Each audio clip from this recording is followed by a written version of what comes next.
एक कार्यक्रम की इंस्टॉलेशन प्रक्रिया। आइए अब सीखते हैं हम किस प्रकार अनइंस्टॉल करते हैं। स्टार्ट मेन्यू खोलें, सेटिंग्स पर क्लिक करें।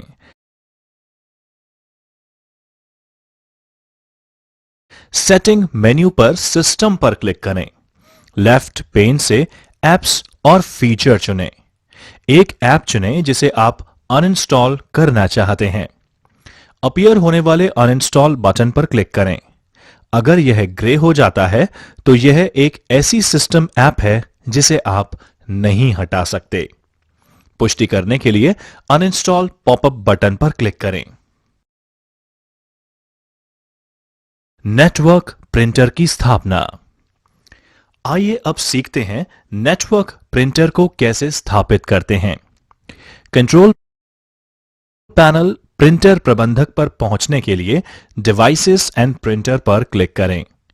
आपको अपने सभी प्रिंटर और अन्य डिवाइस की सूची दिखाई देगी जो नेटवर्क पर हो सकती है। दूसरा तरीका है स्टार्ट पर क्लिक करें, तब सेटिंग्स और फिर डिवाइस पर क्लिक करें। विंडोज 10 में प्रिंटर जोड़ना। आइए अब जानते हैं प्रिंटर को विंडोज 10 में कैसे जोड़ते हैं। अब विंडोज 10 में एक प्रिंटर जोड़ने के लिए निम्न स्टेप्स का उपयोग करें। पहले आपको अपने प्रिंटर को वायरलेस नेटवर्क या वायर्ड नेटवर्क से कनेक्ट करना होगा। जब तक आपका राउटर आईपी एड्रेस को स्वचालित रूप से DHCP का उपयोग कर रहा है, तब तक आपके प्रिंटर को नेटवर्क से जुड़ा रहना बहुत ही सरल होना चाहिए। प्रिंटर कनेक्ट हो जाने के बाद आगे बढ़ो और अपने पीसी पर डिवाइस एंड प्रिंटर डायलॉग में ऐड अ प्रिंटर पर क्लिक करें। अब अगर प्रिंटर ऑन तथा कनेक्टेड है तो यह मैजिकल फॉर्म से कार्य करने लगेगा और नेटवर्क पर पहले से जो प्रिंटर नहीं जोड़ा गया है वह सूची में दिखाई देना चाहिए। यदि वे दिखाई नहीं देते तो आपकी समस्या के निवारण के लिए नीचे दिए गए the printer that I want isn't listed link पर क्लिक करना चाहिए। सामान्य समस्याओं को सुलझाने के बारे में और अधिक पढ़ने के लिए विंडोज 10 सेक्शन में प्रिंटर इंस्टॉल करने के लिए ट्रबल शूट करें। यदि सब कुछ ठीक है तो उस प्रिंटर पर क्लिक करें जिसे आप इंस्टॉल करना चाहते हैं और फिर नेक्स्ट पर क्लिक करें।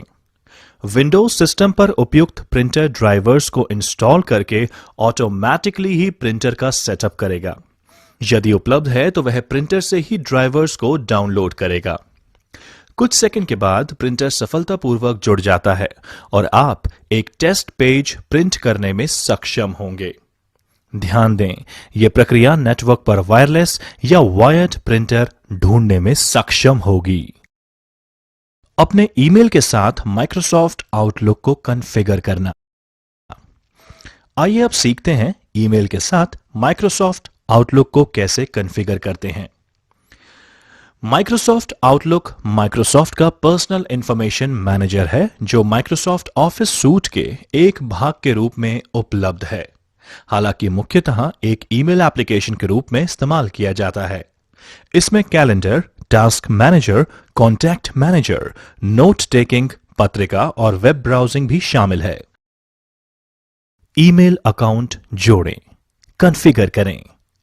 आइए अब सीखते हैं ईमेल अकाउंट कैसे जोड़ते या कॉन्फ़िगर करते हैं। इससे पहले कि आप आउटलुक 2010 का उपयोग कर ईमेल संदेश भेजें और प्राप्त कर सकें, आपको ईमेल खाते को जोड़ना और कॉन्फ़िगर करना होगा। यदि आपने उसी कंप्यूटर पर माइक्रोसॉफ्ट आउटलुक के एक पुराने संस्करण का इस्तेमाल किया है जहां आपने आउटलुक 2010 स्थापित किया है, तो आपके खाते की सेटिंग ऑटोमैटिकली इंपोर्ट की जाती है। ईमेल खातों के बारे में आइए अब जानते हैं ईमेल खातों के बारे में। आउटलुक माइक्रोसॉफ्ट एक्सचेंज, POP3 और IMAP खातों को सपोर्ट करता है। आपका इंटरनेट सेवा प्रदाता यानी ISP या ईमेल प्रशासक आपको आवश्यक कॉन्फ़िगरेशन की जानकारी दे सकता है, जिसे आपको आउटलुक में अपना ईमेल खाता सेट करना होगा। ईमेल खाता एक प्रोफाइल में शामिल किए जाते हैं। एक प्रोफाइल खाता डेटा फाइल्स और सेटिंग्स से बनी हुई है जो स्पेसिफाई करता है कि आपका ईमेल संदेश कहां सेव किया गया है। जब आप पहली बार आउटलुक चलाते हैं तो एक नया प्रोफाइल स्वतः ही निर्मित होता है। जब आप पहली बार आउटलुक 2010 को प्रारंभ करते हैं तो एक ईमेल खाता जोड़ें। आइए अब जानते हैं, जब आप पहली बार आउटलुक 2010 प्रारंभ करते हैं तो एक ईमेल खाता कैसे जोड़ते हैं। यदि आप आउटलुक में नए हैं या नए कंप्यूटर्स पर आउटलुक 2010 इंस्टॉल कर रहे हैं तो ऑटो खाता सेटअप सुविधा स्वचालित रूप से शुरू होती है और आपके ईमेल अकाउंट के लिए अकाउंट सेटिंग्स को कॉन्फ़िगर करने में आपकी मदद करती है। इस सेटअप के लिए केवल आपका नाम, ईमेल एड्रेस और पासवर्ड आवश्यक है। यदि आपका ईमेल खाता स्वतः ही कॉन्फ़िगर नहीं किया जा सकता तो आपको आवश्यक अतिरिक्त जानकारी मैनुअल रूप से दर्ज करनी होगी। आउटलुक प्रारंभ करें। जब आपको ईमेल खाता कॉन्फ़िगर करने हेतु निर्देश प्राप्त होना शुरू हो जाए तो नेक्स्ट पर क्लिक करें।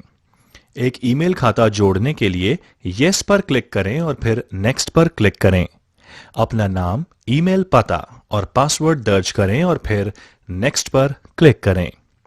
आपका अकाउंट कॉन्फ़िगर होने के दौरान एक प्रोग्रेस इंडिकेटर दिखाई देता है। सेटअप प्रक्रिया में कई मिनट लग सकते हैं। अकाउंट को सफलतापूर्वक जोड़ दिए जाने के बाद आप दूसरे खाते को भी ऐड मोर अकाउंट पर क्लिक करके जोड़ सकते हैं। Add new account dialog box से बाहर निकलने के लिए फिनिश पर क्लिक करें। मुख्य खाते के अतिरिक्त एक निजी जीमेल खाते को जोड़ने के लिए आइए अब सीखते हैं मुख्य खाते के अतिरिक्त एक निजी जीमेल खाता कैसे जोड़ते हैं।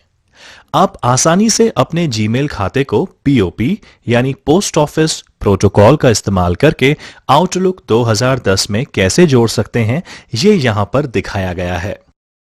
पहला कदम, अपने जीमेल खाते में लॉगिन करें और अपने सेटिंग्स पेज पर जाएं। फॉरवर्डिंग और पॉप आईमैप टैब के तहत सुनिश्चित करें कि पीओपी एक्सेस इनेबल है। आप अब से आने वाले सभी नए मेल्स के लिए या अपने जीमेल अकाउंट के सभी मेल्स के लिए पीओपी एक्सेस को इनेबल करने के लिए चुन सकते हैं। दूसरे विकल्प पर हम सुझाव देते हैं कि आप keep Gmails copy in the inbox में रखने का विकल्प का चुनाव करें ताकि आप जीमेल सर्वर पर अपने ईमेल को देख सकें तथा उन तक पहुंच सकें।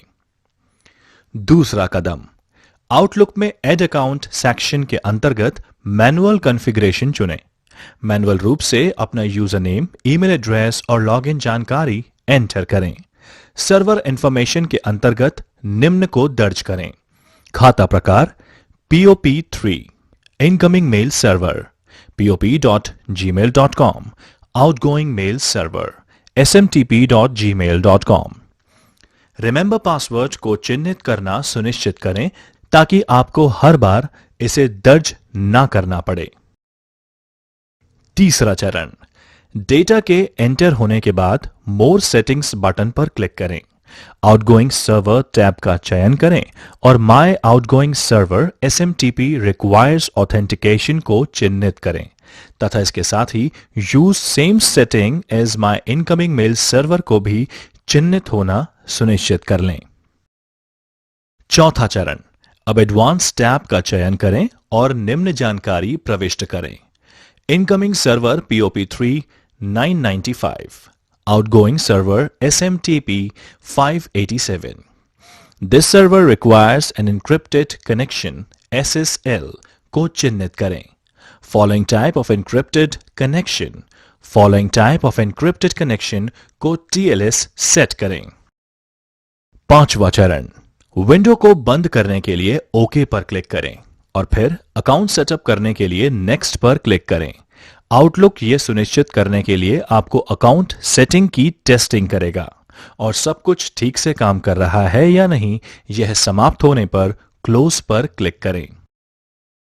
जीमेल आउटलुक 2010 के साथ सिंक करने के लिए तैयार हो जाएगा।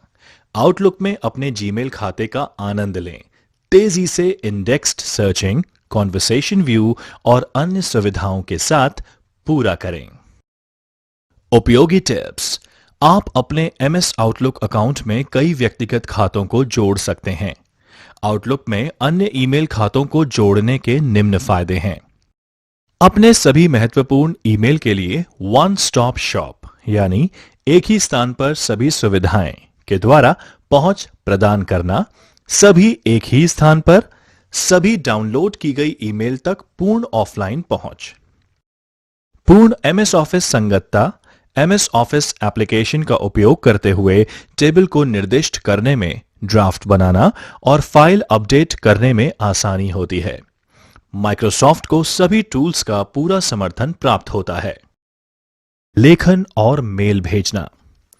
आइए अब जानते हैं मेल कैसे लिखते और भेजते हैं।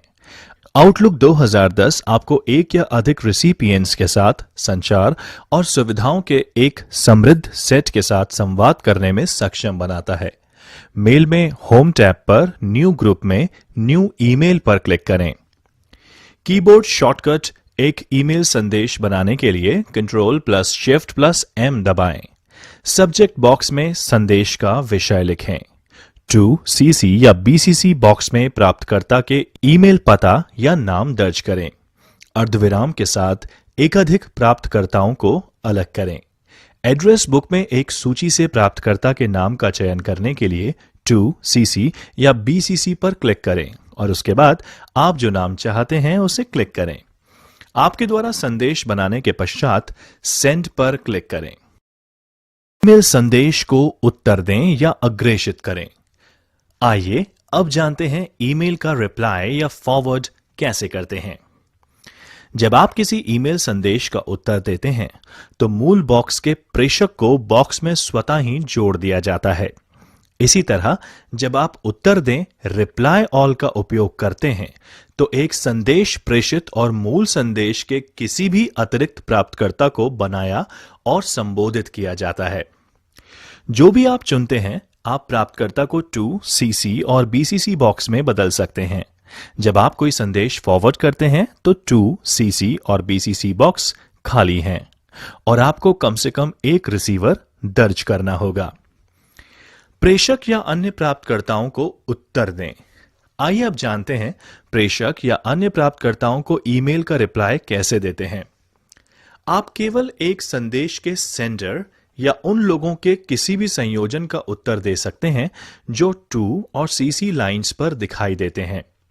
आप नए प्राप्तकर्ता को भी जोड़ सकते हैं। रेस्पॉन्ड समूह में होम या मैसेज टैब पर रिप्लाई टू ऑल या फॉरवर्ड क्लिक करें। टू और CC लाइंस के नामों को हटाने के लिए नाम पर क्लिक करें और फिर डिलीट दबाएं। रेसिपिएंट जोड़ने के लिए टू CC या BCC बॉक्स में क्लिक करें और प्राप्तकर्ता को एंटर करें।